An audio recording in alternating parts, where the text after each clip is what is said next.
Hey there. So, let's talk about a common problem that many Xcode users face. Sometimes, when creating a new project, Xcode automatically assigns it to Swift 5. But what if you are default to Swift 6 for every new project? Well, that's the issue we're tackling today. Now, diving into the solution. The key to changing the default Swift version lies within a specific file path in Xcode.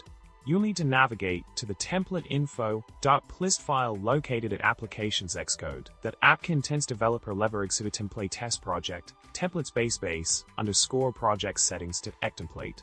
In this file, there's a section where you can modify the Swift version setting from 5.0 to 6.0. Continuing with the solution, within the TemplateInfo.plist file, you'll come across a snippet of code that defines various settings for Swift targets. Simply locate the portion where the Swift version is specified as 5.0 and update it to 6.0. Once you made this change, save the file, restart Xcode, and voila! Every new project you create will now default to Swift 6. In summary, by tweaking the Swift version setting in the TemplateInfo.plist file, you can ensure that all your future Xcode projects start off with Swift 6. And there you have it. Don't forget to hit subscribe, like the video, and drop a comment below with your thoughts. Until next time, happy coding!